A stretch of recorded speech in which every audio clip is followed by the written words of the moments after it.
Kalau Anda sekalian masih punya imajinasi dan berpikir bahwa hutan Kalimantan Timur masih seperti dulu, hijau, kemudian rimbun, maka Anda salah besar. Saat ini di Kalimantan Timur sudah memasuki babak baru eksploitasi. Jika dulu tahun 70-80 di bawah rezim Orde Baru, emas hijau atau rimbunnya hutan Kalimantan diperdagangkan untuk kepentingan ekspor kayu-kayu bulat ke luar negeri. Sekarang tahun 90 2000 memasuki babak baru, yaitu babak eksploitasi sumber daya alam keruh.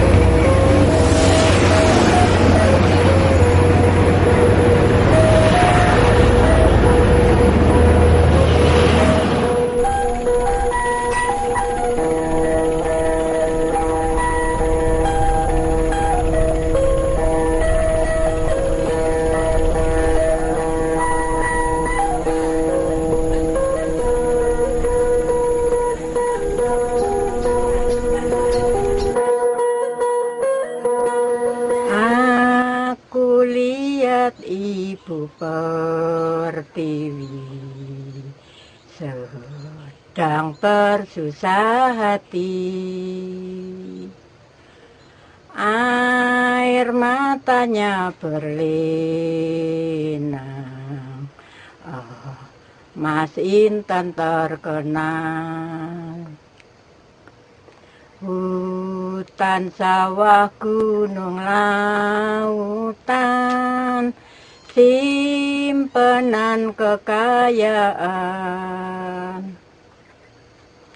Ini ibu sedang susah,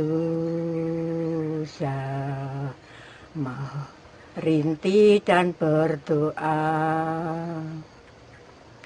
Hutan, gunung, sawah, lautan, simpenan kekayaan. Ini ibu sedang susah,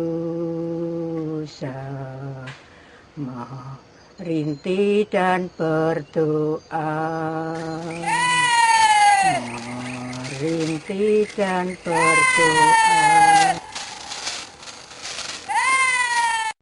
Dulu di sini gini rumahnya Pak Wagio, yaitu rumah adik saya. Nah, terus karena dipindah, sekarang kebunnya juga hancur. Kebunnya kan karena tanahnya sudah dibeli sama orang perusahaan, kebunnya jadi hancur. Padahal aslinya kebun rambutan ini di sini. Ada kebun salak, ada rumahnya juga, petainya juga ada, gitu. Kebun pisang ada, mau apa lagi sih? Nah sekarang adanya begini, terus limbahnya turun ke sawah. Yang pertama ini adalah sawah saya. Jadi ya sawah saya yang pertama jadi ancamannya itu lumpur.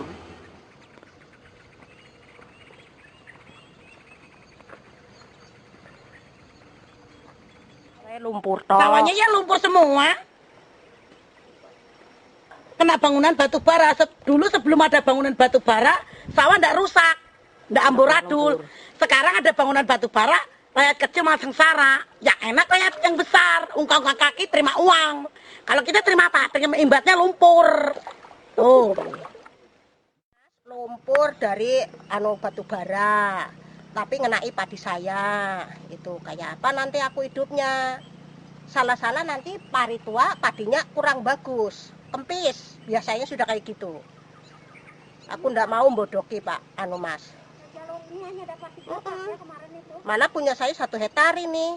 Jadi kira-kira kayak ndak bisa menjamin perongkosan ini harus pergi aja dari sini. Ndak boleh diteruskan, dibuka. Rusak nanti akhirnya aku ndak bisa nyawa lagi. Saya buka hutan ini tahun 69 sampai 70 sampai sekarang. Ya mulai tahun itu langsung berfungsi dulu. Sebelum tahun 8 bulan ini masih manual, masih pakai cangkul, masih pakai parang. Ya adanya kemajuan zaman sekarang, zaman teknologi baru ini kita bisa pakai mesin semua. Nah, adanya ini kita bisa menikmati ya, kesejahteraan keluarga. Sebelum ada tambang itu bisa mencapai 8 ton 1 hektar.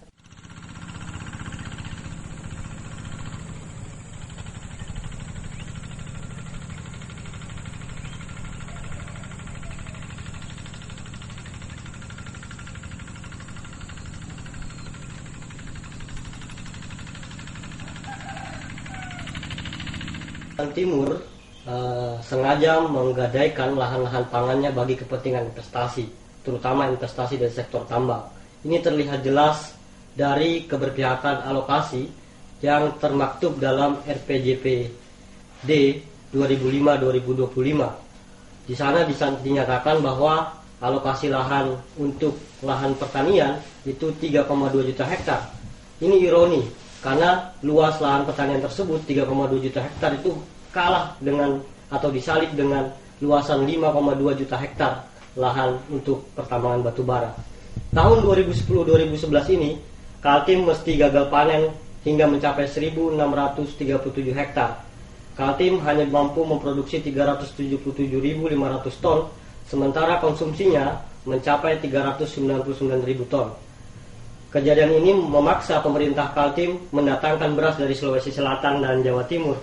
Dinas Pertanian bahkan mencatat bahwa laju konversi lahan pertanian menjadi tambang itu mencapai 12.000 hektar per tahun.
banjir, kita pas noleh ke depan air sudah datang.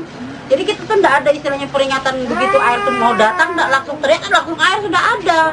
Jadi kita tidak tahu baru jam 7:30 itu sudah langsung kejadiannya itu. Satu jam lebih lah, ibaratnya air itu gulung-gulung. Pokoknya di jalan itu sepinggang. Kita itu malam.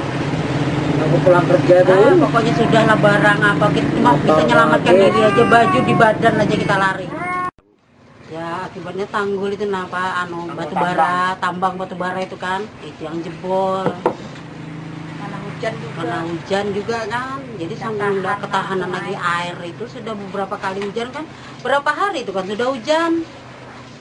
Mungkin tidak tahan lagi, sudah jebol itu tanggul. Ini bilangnya ada lagi yang satu yang lebih besar lagi, lebar, bilangnya retak lagi. Jadi kita ini dalam keadaan siaga, ini tidak bisa ngapa-ngapain. Yang lebih besar lagi, ini yang kecilnya yang jebol ini. Kalau jebol yang satunya lagi, ya Allah, tidak tahu lagi, tenggelam ini sudah. Yang satu itu sekitar lebarnya itu 8 hektar. Lebar tanggul. Kedalamannya kita nggak tahu. Berapa aja? Udah sampai segitu. Kan habis dikeruk itu kan ngambilin batu baranya itu kan nggak ditimbun kembali. Jadi seperti kayak lautan aja. Saya tidak tahan lagi lihat tadi malam, ya Allah. Kalau lihat banjir saya tidak tahu lagi sudah. Saya sedih melihat cucu saya. Saya cuma bisa menyelamatkan cucu saya aja. Tidak bisa bawa apa-apa.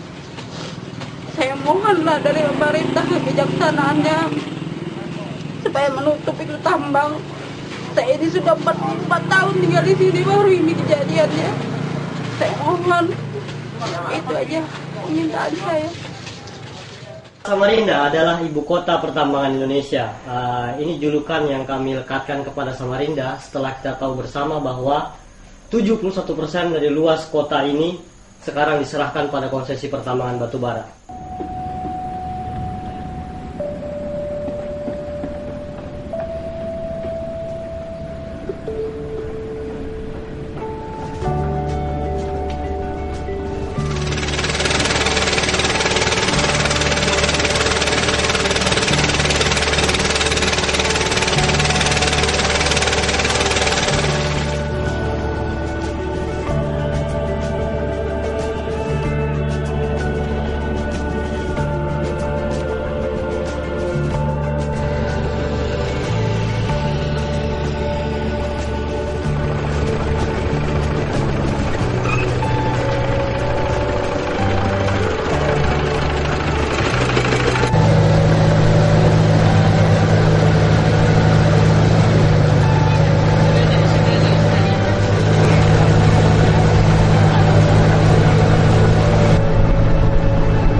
kalau ada balat.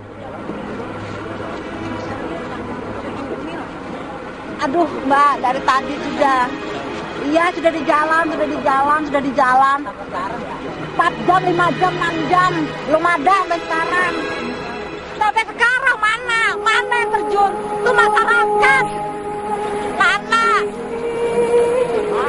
Mana orang perusahaan? Baik semua mau. Sampai sekarang belum ketemu. Mana orang perusahaan? Mana aparat? Hujan keteduh. Dan jam berapa? Iya, tim Brimob datang. Mana? Pagi. Berapa jam sampai lidak sini? Sampean, ya. Kalau semua dari teman sampean, sabar ya, sabar aja. Sini aja tahu. Dari tadi pintar diminta nah. Kalau mereka nggak tanggung jawab, biarin aja. Yang penting kita di sini temani sampean, sabar ya. Itu kan dari sabar. Kalau sampean sabar, insya Allah.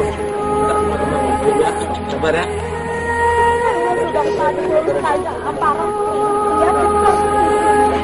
Tadi bu. Apa yang dari sekali? Apa yang apa yang mereka?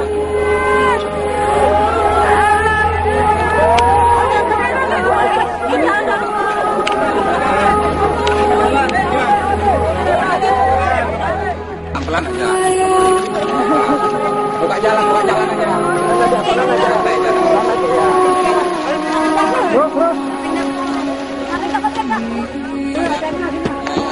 Beri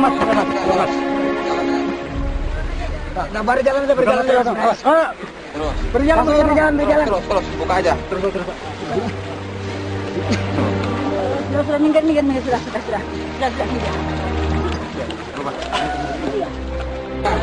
Ada kemana aja.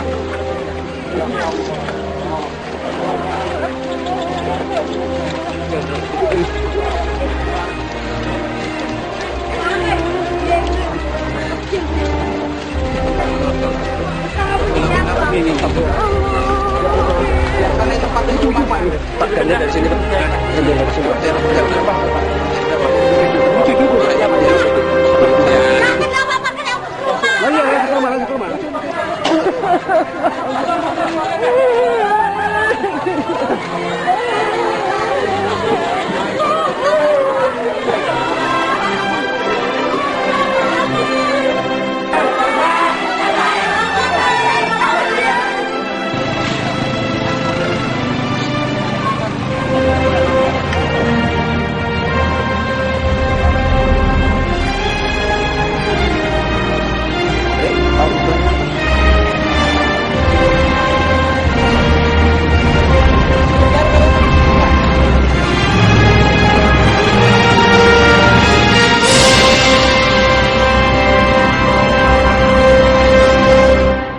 Jadi penghancuran sekarang tidak hanya pada kehidupan warga tapi juga penghidupan. Warga setidaknya sudah melakukan banyak usaha, baik protes, mengirim surat, audiensi, dan hearing ke sejumlah instansi terkait, Dinas Pertambangan, Badan Lingkungan Hidup, hingga ke perusahaan tambang. Dan sampai sekarang nol besar, tidak ada upaya dari pemerintah untuk menyambut keinginan warga tersebut. Yang terjadi sekarang justru pemerintah nampaknya berkomplot secara sistematis, melakukan pembiaran terhadap kejadian yang mengancam warganya.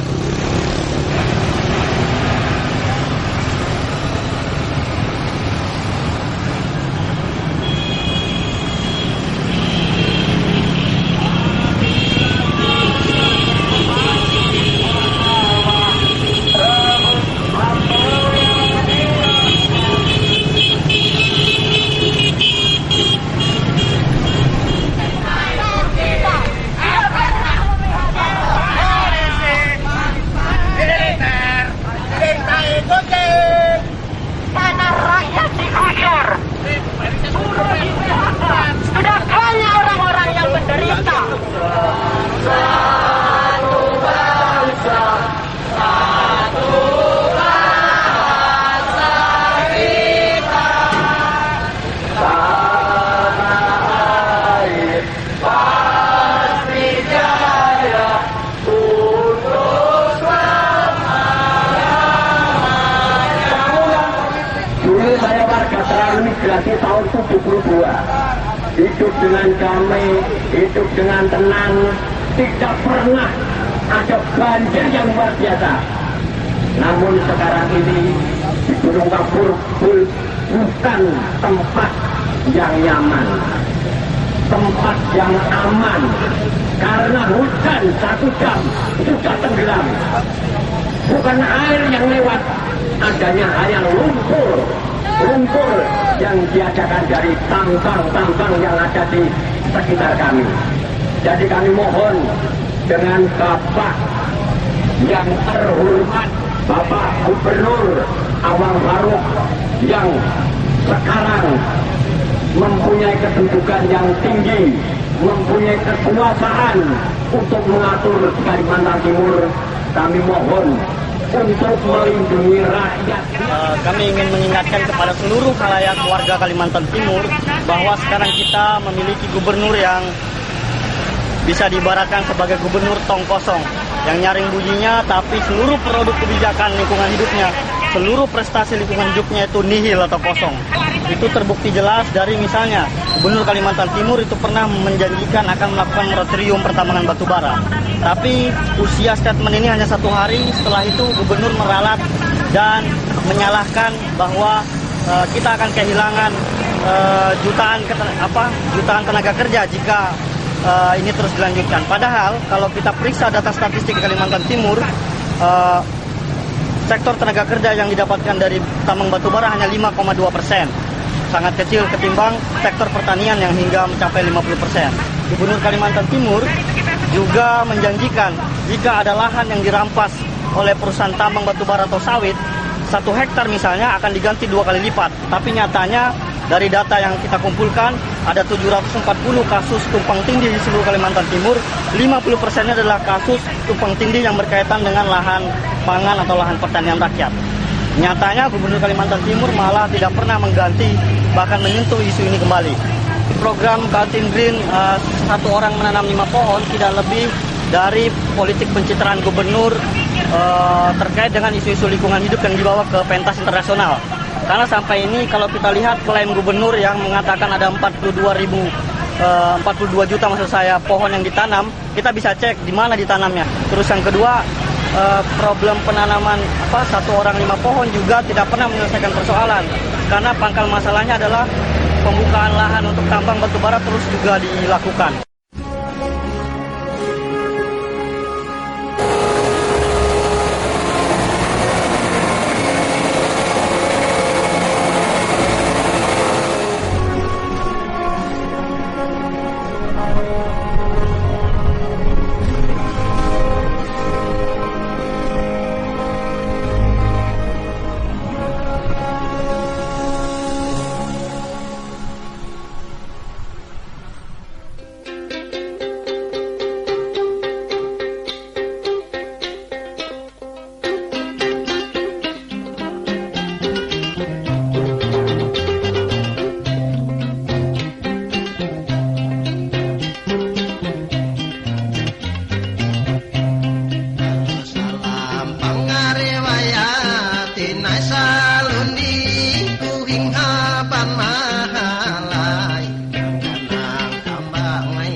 Pikiran dia tahu sana.